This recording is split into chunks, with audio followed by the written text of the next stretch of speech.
Right. All right. Welcome back. The Smooth Jazz Smooth Jazz. No. with your hosts, Shannon and Gil. You call me Gil?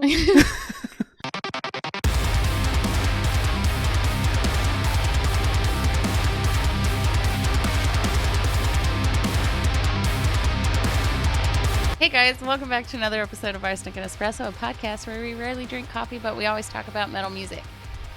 I am Alice Arsenic. This is my co-host Josh, and tonight we are reacting to new Skynd, and I am so excited. Me too. Rather, I'm excited that there's new stuff. I'm not necessarily excited about the topic of tonight's song. So you are the true crime buff out of both of us. You listen to the podcasts. You know all of the crazy stories and everything. This one, though, I knew of because I saw a YouTube video that went like super viral.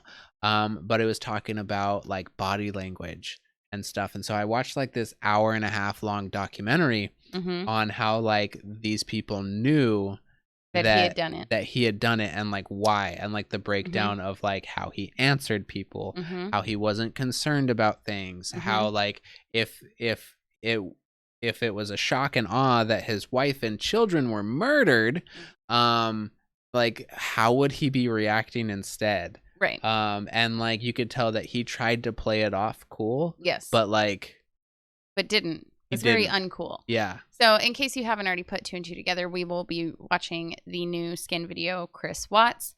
If you don't know about Chris Watts, let me tell you about this piece of shit. He is one of the worst. He is one of the worst. Christopher Lee Watts, born May 16th, 1985, admitted to murdering his pregnant wife, Shannon Catherine Watts, born January 10th, 1984, by strangulation. He later admitted to murdering their daughters by smothering them with a blanket over their head. What this detail leaves out is that he took them for a nice drive. Said, "Come on with Daddy. Let's go take a nice drive." And the girls were like, "Well, what about Mommy?" He's like, "Go find her." This man is quite possibly one of the most vile. The camera's being weird. It's being slow. Is it? No. Is it okay? I think so. Okay. He is truly one of the most vile murderers of our time. And like Josh was saying, one of the things that I think makes him more terrible was the extent he played off the grieving husband. Right. And how hard he tried to claim his innocence, even in the final hour when they were getting ready to arrest him, of acting like, I have no idea what's going on. What could you possibly be talking about? Right. Can't you tell I miss my wife and my children? Yeah. And I have purposely avoided content about this person in the podcasts I listen to, in the documentaries that I watch. I've purposely avoided content about this person for a handful of reasons. One, it hits very, very close to home as a parent of 2 children. It hits a little too close to home.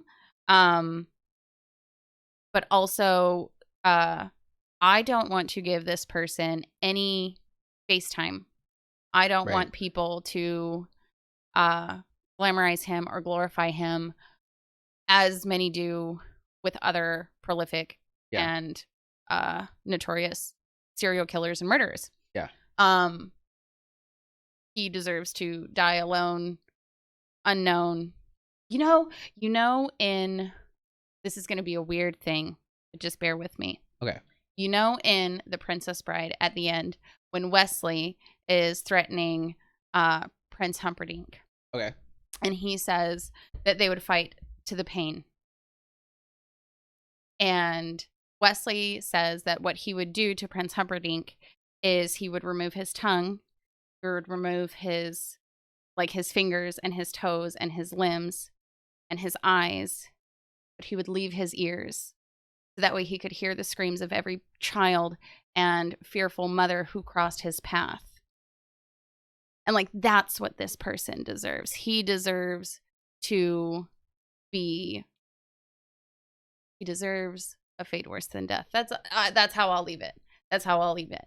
That's fair. I hate this person with every fiber of my being. So I've avoided content about them. So let's watch this video. Let's do it. Let's do it. I will interject. I have also really enjoyed how Skynd has touched upon some very, very, very taboo and very serious topics. Yeah. Many of which I have been concerned that it would almost make a mockery of the event itself. Right. And it hasn't. It has been in very good taste. Just telling a story that, as horrific as it is, it does need to be told. Yeah. So. All right, ready? Mm-hmm.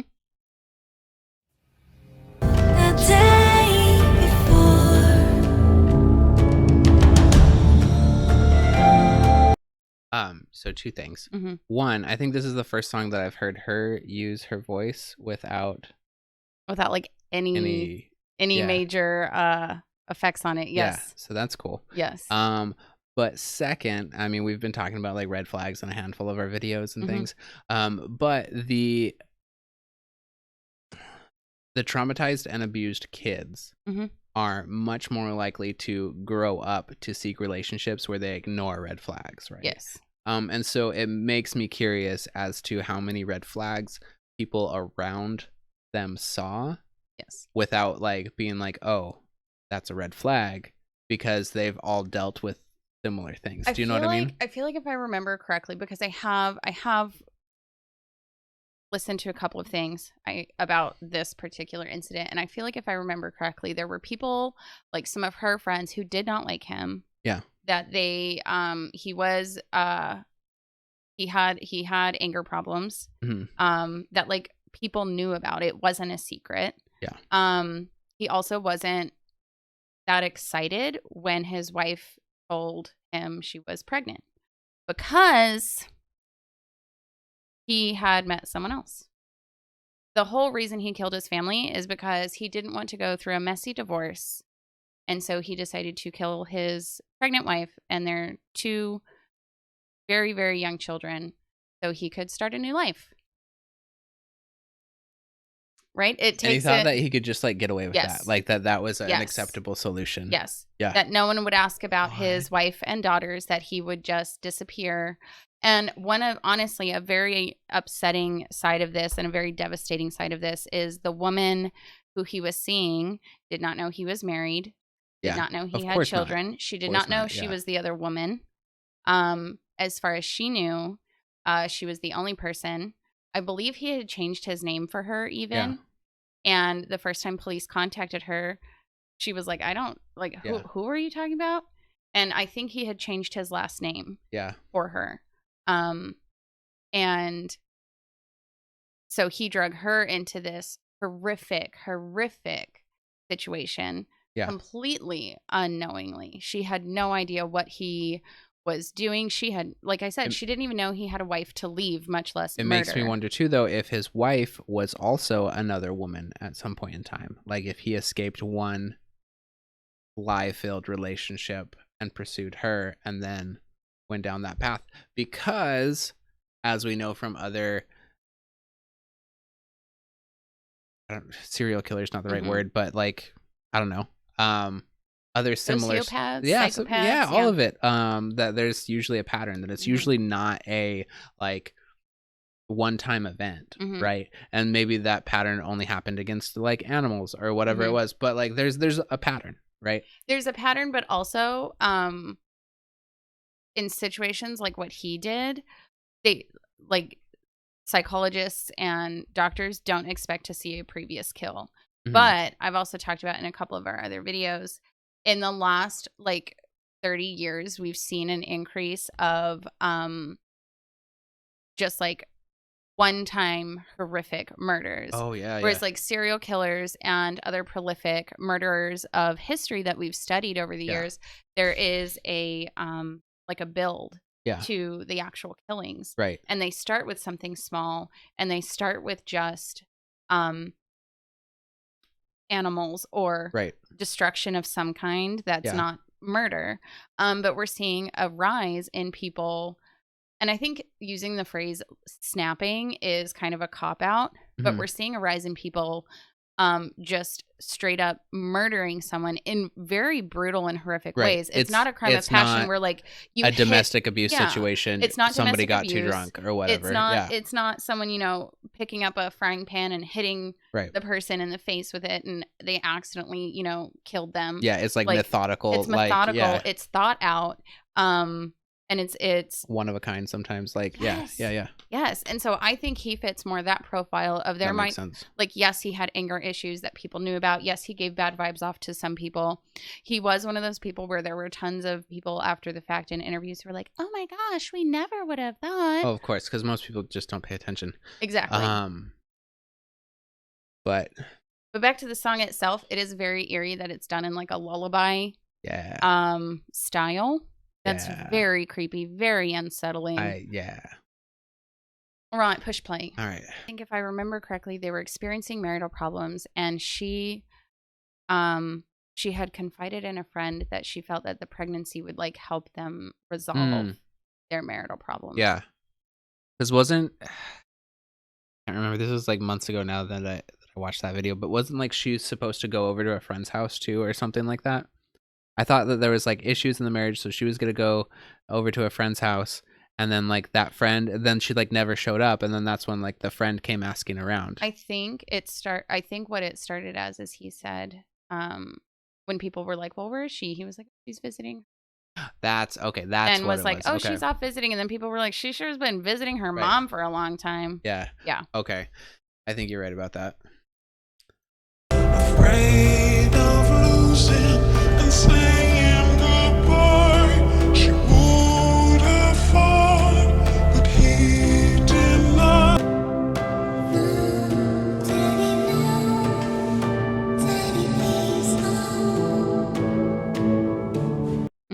I'm gonna see if they have a statement. Something I really appreciate is that the children were simply alluded to and not shown in this. That's a big. Well, like I said, I feel like they've talked about a lot of subjects that are very, very heavy, and they're very hard to talk about, and it's hard to have a it's hard to comprehend that there could be a song written about something like this that is done in good taste, because it is such a horrific event, and it's so recent. Yeah, like this happened. This was 2018. Yeah. Like this was. Oh yeah, it's so recent. Yeah. Well, I like the analogy that they did with basically making the wife out to be like, I mean, ordered, right? Showed up on the doorstep, took care of, and then was like, you're kind of broken and busted. Like, I don't want you anymore. And like that was sort of the mindset that he had of that. And I like that that analogy a lot. I think it definitely leads to vilify him more than like glamorize him. Yeah, for sure. Well, there have been a few documentaries since this happened, and I feel like prestigious documentary producers are putting these things out that almost make him seem harmless,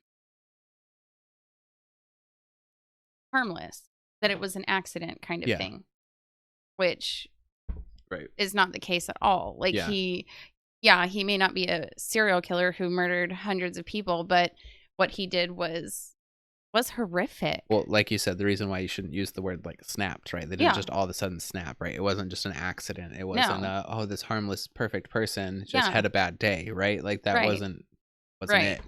Wasn't it? Like it really leads to the fact that like men should just go to therapy.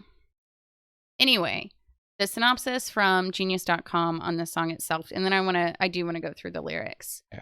So Chris Watts is the 9th song by the group Skynd. The song follows the tragedy of the Watts family murders in the form of a bedtime lullaby story. Oh, they don't have a quote from Skynd on there. Hold on.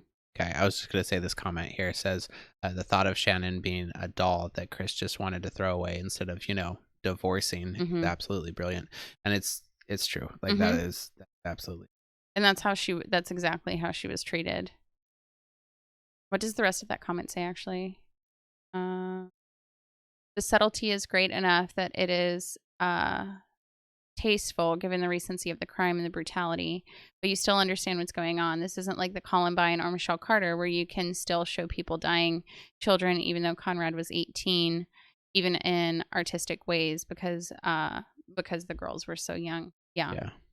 Yep. Showing the death of them would be far too much. Agreed, even for Skynd. Also, also, if you aren't happy in your marriage, just spend the money on a divorce. Don't kill your whole family. Yeah. Facts. That's the comment right there. Okay, so this is from an interview from wallofsound.com. That was put out 2 weeks ago, written by Paul Brownie Brown. An interview with Skynd. And it says the news sent shockwaves across the world, and the sleepy town of Frederick, Colorado, was never the same. And this is a quote from her.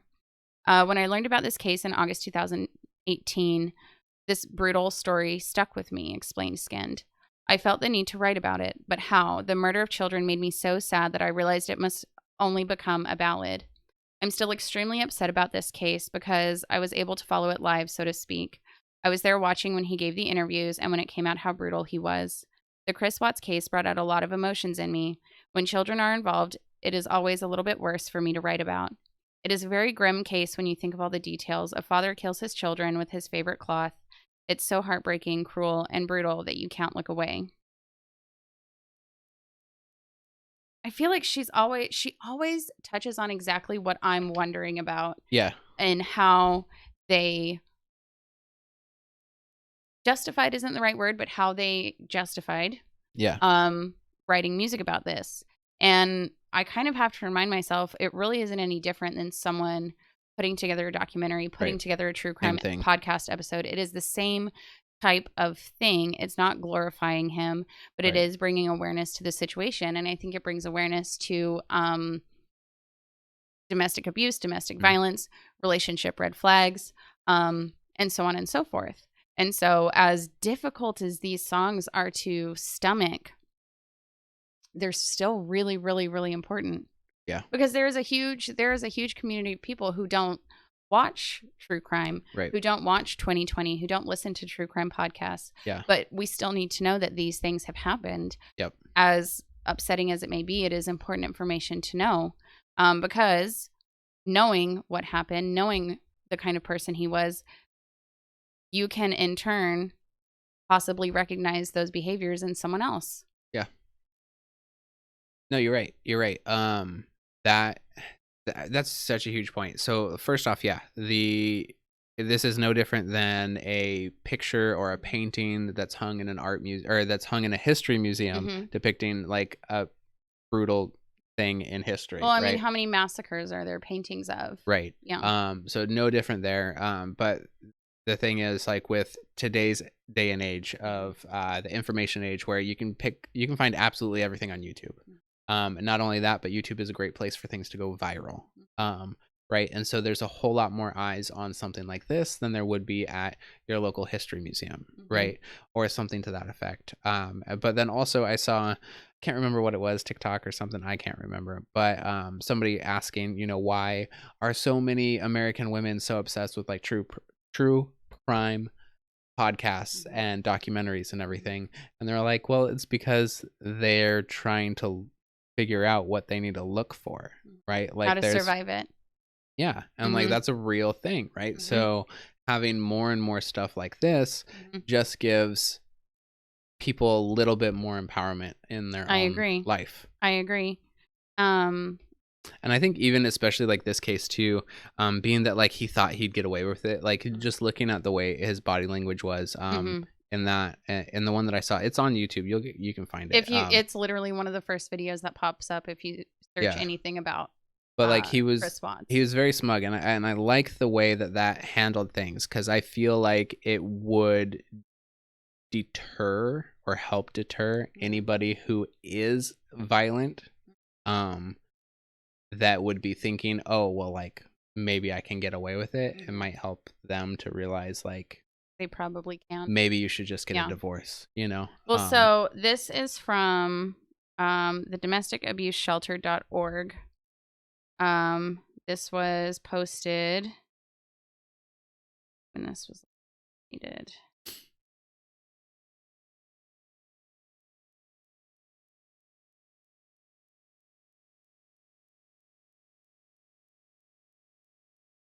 It doesn't say when this statistic was last updated.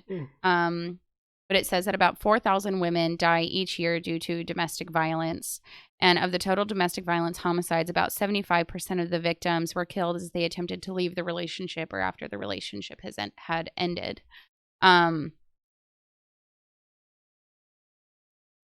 the following bullet says 73% of male abusers were abused as children. I can't remember which podcast says it, but you pity the child, you don't pity the adult. And so we can hate Chris Watts as much as we care to, as much space as we want to take up with that. And we can feel bad if he experienced anything terrible as a child. That's horrible. Right. That's horrible. And know that probably he did. Yeah. Right? Like, probably. Yeah. But that doesn't excuse on any level his actions as an adult. And I think the fact that that second bullet was saying that most of those women are killed as they are leaving or have already left the relationship. In Chris's mind, their relationship was needing to be over. Yeah. And he saw that his wife was someone who was trying to fix it. And I think that there were probably signs leading up to what happened. And she knew women know when they're not safe. And if you are curious as to why someone would stay with someone that they're not safe, I suggest you go to that website that I just read from, domesticabuseshelter.org, and read up on it. Because there are plenty of instances where us as outsiders see someone and we're like, they have a clear path to the door. Why are they not just leaving? Right. And it's because the facade that has been built on the outside makes it look like that person can come and go at any time. Right. You don't live in that house. You don't live in that house, and you don't know the booby traps that are set between you and leaving. A lot of times too, the the abusive spouse Mm-hmm. has manipulated their way so far into their social circle. So the other spouses, family, parents, their parents, their brothers and sisters, mm-hmm. their trusted friends, all that sort of mm-hmm. stuff, that nobody around them is willing to take that person seriously, or at least there's the facade of that. So the person who is being abused mm-hmm. will not want to go to the mm-hmm. family and friends because they think mm-hmm. that, they trust him too much. There's no way I can get out of this without him finding out that I've gone and to them, there have literally been cases of women going to their extended families and saying, I'm not safe, I'm in a dangerous situation. And that family goes and tells the abusive spouse and says, she's coming to us saying all of these horrible things, what's happening? Right. And then he's like, she's off her meds, guys. Right. And will gaslight the family into believing that the wife or the girlfriend is the one who is causing a problem. Right. As a whole. I could talk about this for a very long time, and I don't need to. That's not something we need to spend our time doing. But in the state of Washington, if you or someone you know is experiencing domestic abuse, you can reach out to you can reach out to Washington State Coalition Against Domestic Violence. You can call 1-800-799-7233. You can also call the National Domestic Violence Hotline. You can call, chat, or text 24 hours a day, every single day at 1-800-799. Oh, that's the same one, 7233. What's the Washington one? Must be a national. Oh, it might just be a national hotline. The Washington State Coalition Against Domestic Violence has several links on their website of different help helplines and hotlines you can reach out to if you need assistance, if you need help, or if you need help getting someone out of a dangerous situation, including teen dating violence. You can go to loveisrespect.org or call, text, or chat with someone at 866-331-9474. And so on that note, I really appreciate you guys watching this. I know some of these videos are a little bit heavy, and we really appreciate you sticking all the way through it. If you liked what you saw, hit that thumbs up. If you're new here and you want to see more, hit that subscribe button. We react to metal videos, and we discuss things that are metal adjacent often. That's all I've got. We'll see you guys on the next one.